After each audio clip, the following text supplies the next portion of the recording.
Wilujeng Bapak Ibu lan sedulur-sedulur katresnan, pepanggihan ing cariyos basa Jawi.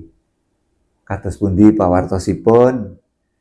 Katur donga saking kula, mugi-mugi Bapak, Ibu lan sedulur-sedulur katresnan tansah sehat, semangat lan lancar anggenipun ngayahi pedamelan.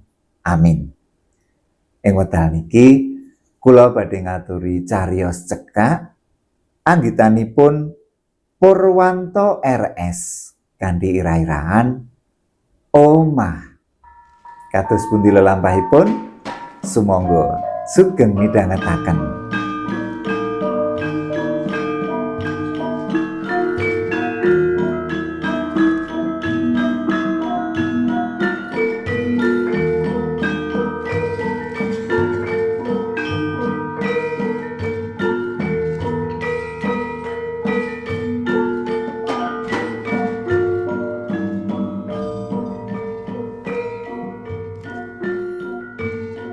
Aku lan bojoku padha-padha guru SD.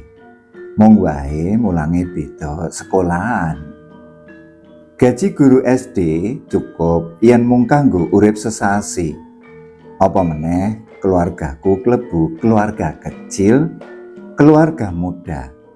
Anak loro isih cilik-cilik, tambah pembantu siji. Saben sasi aku bisa nyisihake duit gaji saperlu ditabung. Aku lan ibune bocah-bocah pancen duwe rencana tuku omah. Nadyan omahe bapakku lan uga omahe maratuwa kabeh jembar-jembar. Maklum omah desa. Ewa semono aku sakloron mutusake mandiri, ora ketang kontrak-kontrak dhisik. Sejatine bisa wae manggon ing omah dinas guru kang mapan ing pekarangan sekolahan. Nanging katone bojoku kurang sarujuk.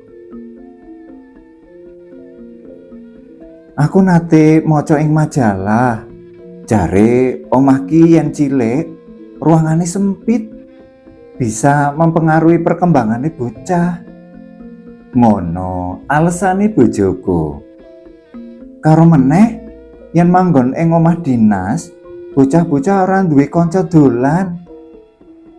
Yo karepku kanca-kancane ora akeh kaya yen manggon ing kampung. Sidane aku sekeluarga kontrak ing kampung kang paling cedhak karo sekolahan. Manggon ing kampung pancen tentrem. Tangga teparo grapyak, semana nyuma dulur.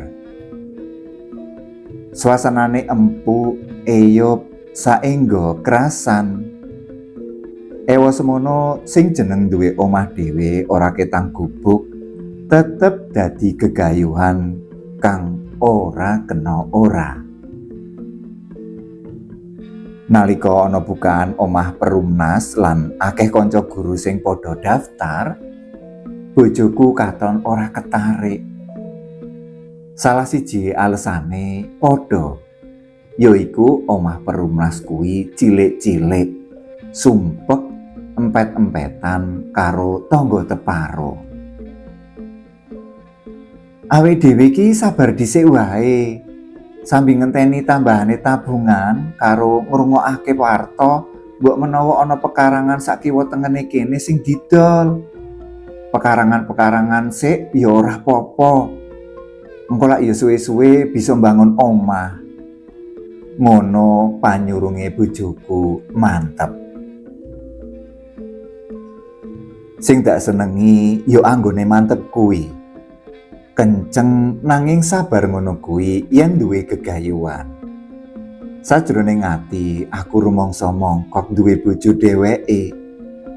Ora kaya akeh-akeh wanita kang biasane pengin cepet-cepet pepinginane kaleksanan tur gawe kemrungsunge wong lanang.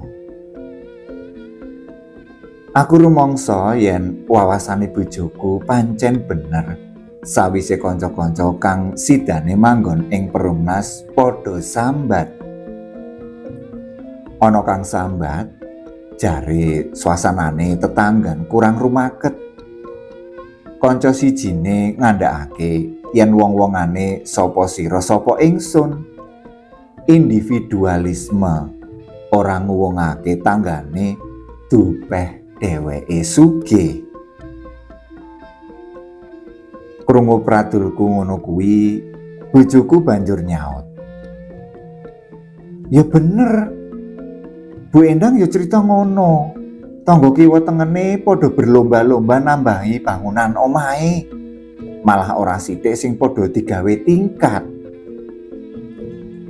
Wah, nek carane ngono kuwi ya ora dawa ususe. Marai gampang stres no. Sautku alon. Lah yen mung persaingan antar wong tua isih bisa dimaklumi, Pak. Coba yen merembet menyang bocah kaya sing dikandhakake Bu Endang kuwi. Ora mung stres, maning bisa edan. Lho. Lah piye to? Wangsulanku pengen ngerti.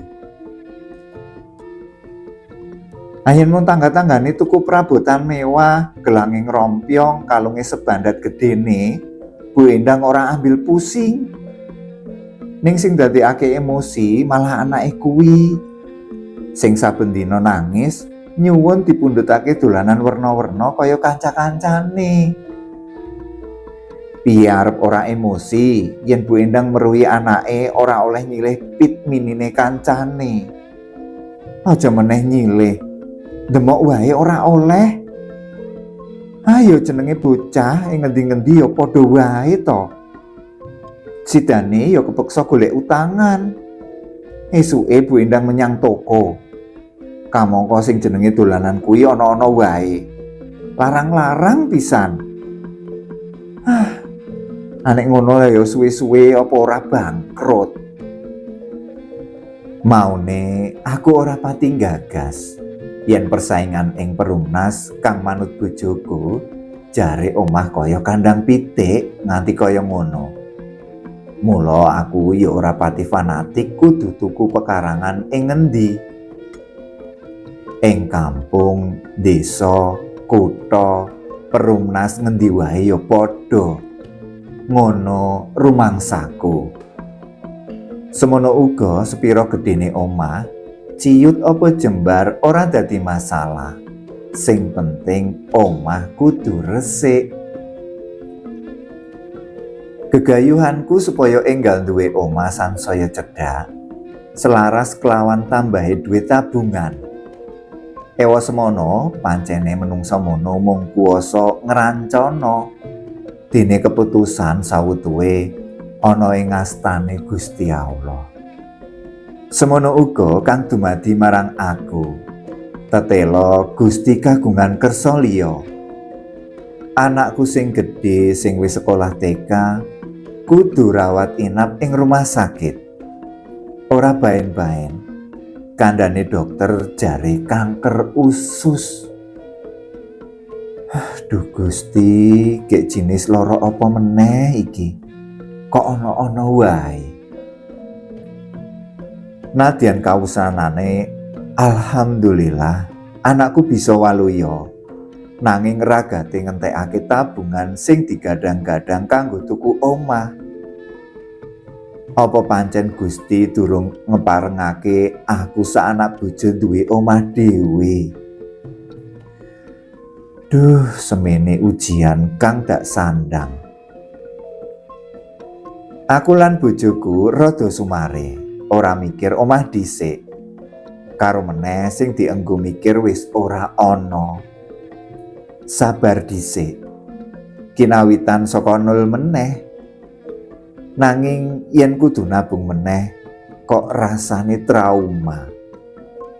Dene yen ora kanthi nabung, dalan siji-sijine ya kudu golek utangan.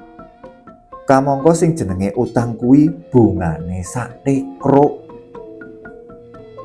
Nadyan wong sakloron wis sambat-sambat nanging katone Gusti Allah kepareng paring pacoban meneh. Omah sing tak kontrak sing wis diitung bojoku 2 sasi meneh entek karo sing duwe omah wis ora oleh diperpanjang. Arep dienggoni sedulure sing saka Sumatera. Kepeksa gelem ora gelem, aku saanak bojoku kudu pindah. Kamangka sakiwa tengene kono ora ana omah sing dikontrakake. Larange omah lan angele golek kontrakan bisa ndadekake stres. Sawise mubeng tepung gelang, sidane aku oleh omah kontrakan sing adohe sawetara saka sekolahanku lan luwih adoh meneh saka sekolahane bojoku. Wis genep 3 taun sajroning wektu iku, aku saanak bojo uga pindah kontrakan kaping 3. Mbok menawa kegawa saka kahanan, sasuwene asring pindah-pindah iku, solah tingkahe bojoku rada owah, gampang nesu lan sithik-sithik uring-uringan.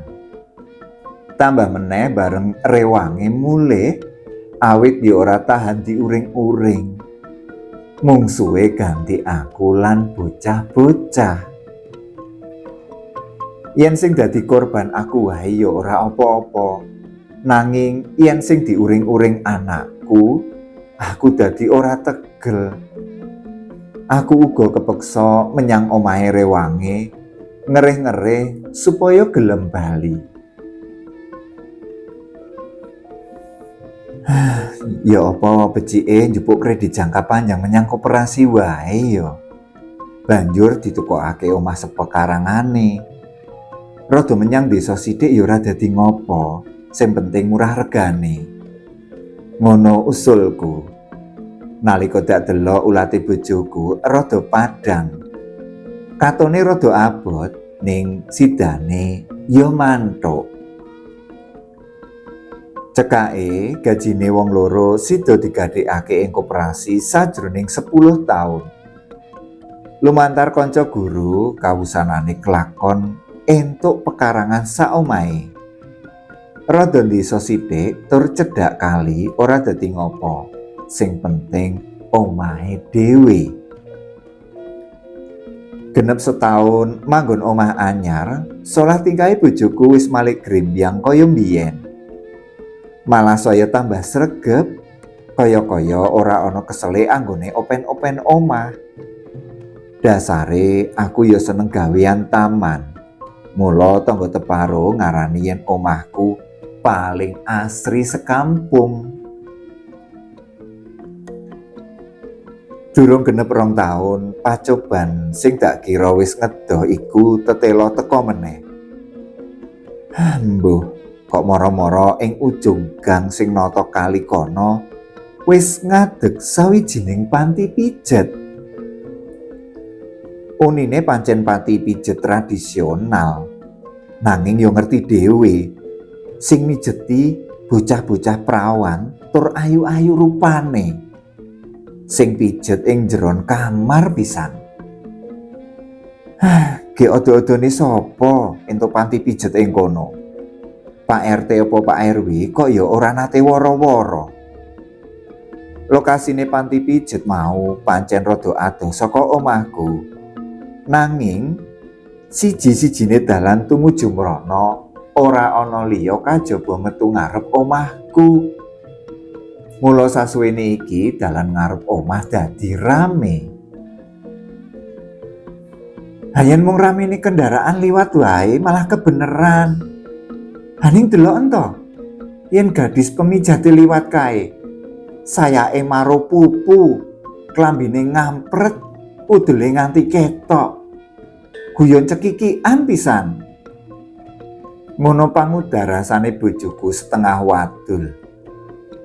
Aku dadi rada risi uga nalika mangerteni yen anakku sing gedhe saben dina dolane mrono. Sidane aku laporan menyang RT. Wis bola-bali anggonku laporan, nanging ora ana perubahane. Malah Pak RT nate ngendika, jare adeke panti pijet kuwi ya nganggo izin. lan warga sing ora setuju ya mung sethithik. Katone ya mung aku tok sing ora mathuk. Ngeten lho, Pak. Warga sanesipun malah rumangsa untung. Awit saged buka warung sadean lan para pemudane sami adeg titipan sepeda. Ngono saurane Pak RT penak wae. Nyatane ya mengkono. Ora let suwe tukul meneh panti pijet ing sandinge kono. Malah luwih cedhak karo omahku. Suasana omah kang dak bangun kanthi rekoso lagi sedhela krasa empuk eyup dadi panas meneh ketendang panti pijet. Bojoku bali dadi uring-uringan meneh. Yen ngene carane awake dhewe pindah meneh wae saka kene, Pak. Ngono ngomongi Sora. Aku pancen nate duwe pikiran pindah meneh wae. Nanging bareng krungu omonge bojoku mau, ora wurung awakku merinding kabeh. Pindah meneh. Ora bisa mbayangake aku. Jodha, mekaten waosan saking cariyos basa Jawi. Mugi ndadosaken panglipuraning penggalih. Cekap semanten kula nyuwun pamit. Matur nuwun.